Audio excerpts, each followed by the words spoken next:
Drag them over here. Got a lot to go through. This is the completed original plane. The one on the right and the one on the left is the new one. It's a super light variant of the same thing, exactly the same thing, except it's made of different material. The original one's made of fruit box foam, normal, great stuff. It's really close grained, beautiful stuff, but no good for super light planes. Great for average planes, but not for my indoor one. This is packing foam. This is that's what the plane is made of. The second plane is made of this stuff, and it's on the side of big cardboard cartons and stuff, inside big cardboard cartons. It's pretty shitty stuff, it's real shitty, but this is a bit better than most of it. It's still at the same time super light. And the propeller is made of a hard packing foam, probably for a microwave oven or something, so it's a bit denser than the average, which is the fruit box foam. This is the essential foam for the indoor type plane that I was after, which is this one. This one's basically a fail, not because it's a bad plane, just because if you scale up the rubber, get more powerful rubber, mostly it's still going to be more powerful, too powerful. And so you have to trim the rubber, and that's a pain in the arse. I've done it before, made one out of some other foam, I don't know what it was, and I had to trim the rubber. And it was a pain in the arse, took half an hour to do. But with this, it's so light that it works on the lightest rubber. So you don't have to trim the heavier stuff, you know. You get something in between. Now we've taken a while. Is that focused? Yes it is. I think it is.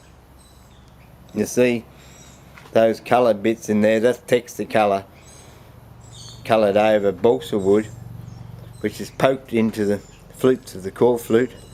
I've changed it from 3 core flutes to 4 core flutes, mainly because this core flute's fairly close, so it depends on the core flute, of course. It's very flimsy core flute, and even with the really small rubber band, it still collapses. And so I used the balsa wood, the fillet. You just squash it with your hands. You know, cut the pieces roughly the size, just a bit too big, and then you squash it with your hands, like to make it fit in, and then you just trim it off with scissors. Pretty easy, and reinforces it. Now next, the big mistake I made before is the bearing. Before, is that focused? The bearing was made of a speaker cable, which I have got. Just a piece of the outer plastic taken off, and then I just melted it, and even that went through the core flute, but that can be avoided. Show you in a minute. But this material is no good for 2 reasons. It's too much friction, and when you angle it, especially, you have to angle it a little bit because of the down thrust required. You can even see the bearing itself is at a fair angle compared to the fuselage. And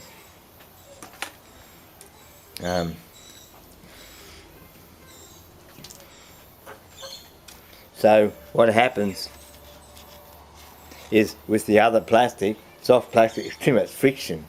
You can see there's a bit of an angle there compared to the fuselage. It's too much friction. But with this plastic, it's not, because it's super hard plastic, and it's from an aerosol can.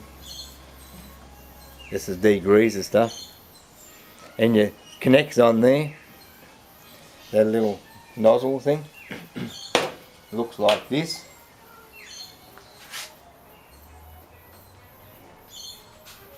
And I've cut a piece off, just cut a piece off, you see, and I made the flange out of just light with a cigarette lighter, melting it with a cigarette lighter, give it a bit of a lip. You can put a lip on it, and it's a real loose fit. If you just put the thing is pretty thin straight into the core flute, there's no way, it's sloppy. You want it to be a really tight fit to make it so it works accurately and you'll do what you want it to do in the core flute. And I wrap tape around it, that's all you have to do, a bit of masking tape wrapped around it, and you poke it in there into the core flute. I have to do it manually like that. Nice snug fit, but that's not all as well. You have to make a flange, you see, and that's a bit of binder plastic from excuse me, from a folder binder thing, and you cut that out, but first you drill a hole first, and then you cut around it with scissors.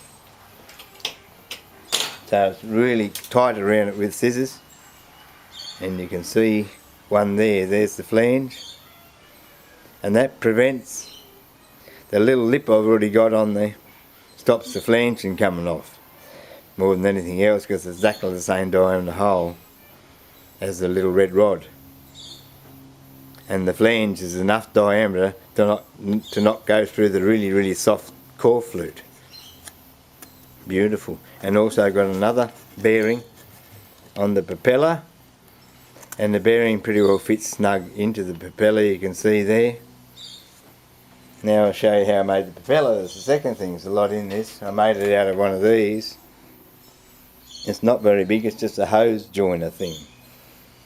And you cut it. You might get some pliers. I'll go and get something.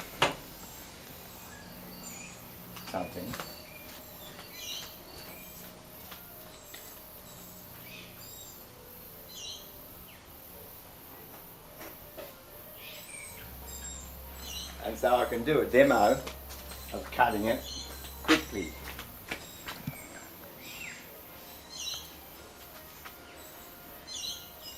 You cut each end here, probably the same all over the world, aren't they? Right on the end where the flange starts there, cut that. It goes pings off pretty good. You tell it to ping off and it will. Ping off. And the other one's a bit shorter, like halfway through or something for your cam. So exactly halfway, so that's for your cam. And you go in a bit further for your bearing, so a third of the way, or a quarter or something. There we go. Then you file it down with a file, of course, and do nice things to it, and you make a cam out of a Stanley knife. Just cut it with a Stanley knife. I hope you can see it.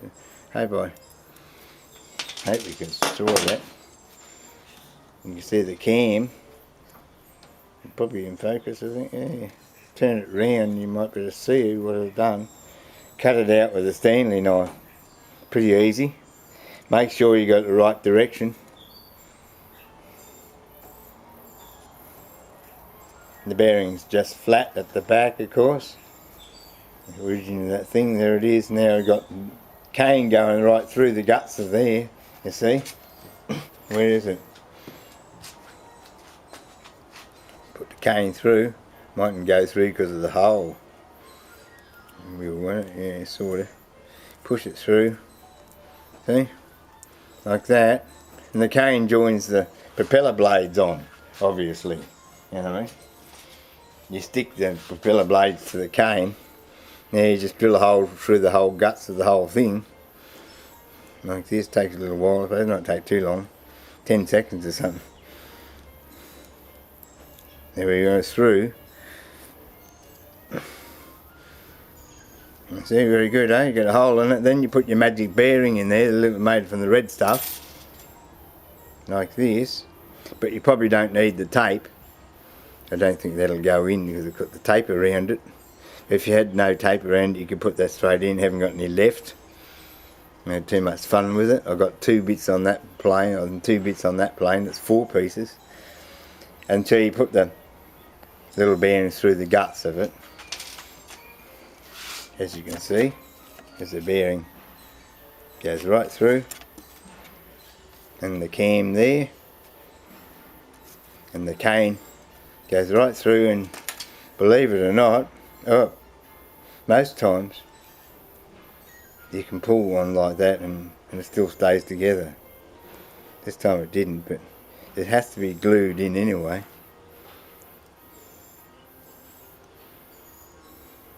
That's the idea of drilling it. Most of the time it stays intact. Just get a bit smaller drill, I suppose. Anyway, you glue it there and there. Cut that down. Thin it right down like it's point. Poke your polystyrene blades in it and put the glue on it and poke them in. Put glue on this thing first and poke them in. Like I've done. It's not perfect. See, I ripped it there a bit. I put a bit of glue over there. That you can put a bit of styrene in there anyway. It doesn't have to be perfect, but it goes in a fair way. It goes in like nearly an inch or something into the propeller, 20 mil, so into the propeller, and that's how you make the propeller from scratch. You have to go to the hardware store and buy those 4-way little sprinkler hose things and a little bit of cane. I don't know what cane's about the only stuff I can think of. Maybe carbon fibre, I suppose. You can do a little thin hole in that, but that's pretty bad stuff to work with. You can't bend it. Cane, you can bend it when the blades are, if the blades are out to buggery, like that, or out of there, you can bend it, see? You can bend the whole thing, see? You just got to be careful. Before you put the cane in this thing, test it out, because some cane breaks easy. Even from the same roll, I've got a great big roll of it. Some just breaks or snaps like that, and some you can bend it right around like that and it won't break. So you test the cane first so it won't break quick, and then you got a propeller from scratch. And so that was basically the 2 things I wanted to tell you is that I made a mistake with my bearing. You've got to use the hard plastic material. And those nozzle things are super hard plastic, they're great. And the other thing is how to make your propeller from scratch. So you don't have to wreck a bought propeller to do it. You know, you don't have to buy a bought propeller to do it. So really small bought propellers, like a 3-inch or something, if they're cheap enough, you can do it, you know. That's what I done. Probably about the best thing, but it didn't have any of that size at the moment, you know. That's the trouble. And see this ply, so this plane is so much lighter than this one because the material is so much lighter. On the same rubber band, this one climbs, and this one doesn't. See, on that, and you need special rubber for the other one to make it climb. This rubber is too powerful because it runs out too quick. You might as well just have with this rubber, you might as well just have a normal plastic propeller, about that big I suppose, which I did do, but I put the small rubber on it and it worked better. Had this propeller on it, even though it's too small a propeller for the plane, still worked better than the foam propeller, but the rubber band only lasts about 1/3 of the time, of course, or half the time at the most, you know. The foam propeller is only good for low RPM and for a really, really super light plane. For high RPM and not much good because they're not as streamlined and not as thin, the plastic. This is really, really thin stuff, see? And for high RPM, yeah, no worries, but these aren't any good for that. These are only good for lightness, basically. Really, really light, and having lots of blade area, and at the same time really, really light, and go really slow. The idea is that it to be big, a big propeller to go slow, and if it goes slower, that means the rubber band lasts longer. So see flights of this one The only way to make this propeller work is to get things as light as I can, you know, and that's the problem, you know, getting it light enough, you know, that's the hard thing. I'm just going to thin down the wings more, like, see the tail plane's half the thickness of what the main plane is, so make another one, a bit smaller wingspan, not much, and have it real thin like this, the whole thing, you know, all the wings, just so you can get lighter, and go lighter and lighter and lighter and lighter. And it's just a challenge, it is. You see this one flying on YouTube, on this one more, the first flight, which is already done, but had to do this video again because it's a really important one, you know, even though it is really long. And so you can see the first flight of this will be the last video in this series. One, and plus another couple more, 3 more videos to go, I think. So have fun.